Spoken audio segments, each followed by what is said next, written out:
Why stealing money from bank accounts remains easy. Behind a facade of security lies a stark reality. We kind of think our digital wallets are locked down like Fort Knox, but really our cashless society is a glass fortress. Banks tolerate billions in fraud, literally just to keep your online shopping totally frictionless. First, cybercrime went corporate. It's a massive B2B marketplace now. Novices can buy fulls, your complete 16-digit card and billing info, for pennies on a dark web Amazon. Or, knowing 60% of us reuse passwords, attackers use bots to test millions of stolen logins. Seriously, why hack a bank vault when you can just buy the keys? So why aren't banks building massive walls to block this? Well, it's all because of the hidden economics of convenience. Second, there's a huge trade-off between security and friction. Banks could mandate strict biometric scans for every $5 purchase, but you just abandon your cart. False declines, meaning blocking a legitimate buyer, actually cost merchants way more money than real fraud. So security is invisible 90% of the time. Are we the problem for demanding instant one-click checkouts? Honestly, kinda. Risk managers deliberately leave the back door cracked so they don't alienate loyal customers. With doors left wide open, criminals are exploiting the sheer speed of modern finance. Finally, we're seeing the weaponization of speed and human psychology. Real-time payments mean transfers take seconds and are completely irreversible. To bypass whatever security is left, scammers use authorized push payment fraud. They use AI deepfakes of your boss or family to trick you into sending money yourself. Since you authorized it with Face ID, the bank sees it as legit and you bear the liability. The ultimate hack doesn't break the encryption, it breaks the human. Ultimately, the seamless convenience of our digital wallets is secretly subsidized by built-in vulnerabilities that absolutely ensure cybercriminals always get a payday. This chart tracks the escalating losses in digital payments. By the end of the decade, global losses from card-not-present fraud are projected to hit $49 billion. Meanwhile, account takeovers in the U.S. alone have already crossed $15 billion. These losses climb despite the widespread adoption of EMV chips, biometric controls, and advanced encryption. The persistence of fraud indicates that the current payment architecture is built on a series of economic and psychological compromises.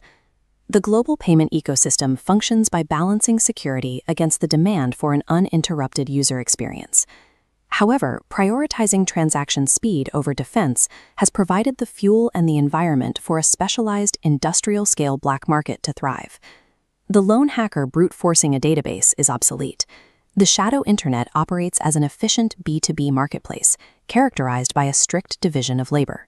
Bad actors can purchase fully compiled consumer profiles, 16-digit card numbers, matched passwords, and scanned passports for nominal fees. This routine procurement reduces the barrier to entry for novice criminals to near zero. Automated botnets take these lists and launch credential stuffing attacks, exploiting the fact that roughly 60% of consumers reuse their passwords. They rapidly hammer commercial banks and payment platforms until they log a successful entry. This attack vector matrix shows why standard defenses fail.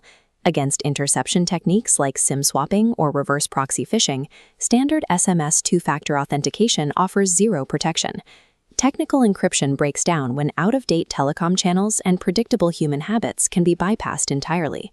The industry could mandate deep biometric scans and hardware security keys for every purchase over $5. But for retail businesses, this added friction causes online shoppers to abandon their carts and move to competitors. To save the sale, protocols like EMV 3D Secure rely on a frictionless flow. They silently analyze background metadata, like screen resolution and mouse movements, and approve 90% of transactions without ever prompting the user for a password. Every payment processor balances the cost of absorbing fraud against a false decline, blocking a legitimate customer by mistake. The damage of false declines heavily outpaces actual fraud losses. Therefore, risk managers intentionally loosen security, choosing to absorb fraud rather than alienate their loyal audience. As consumers demand faster settlements, the technology actively favors the attacker.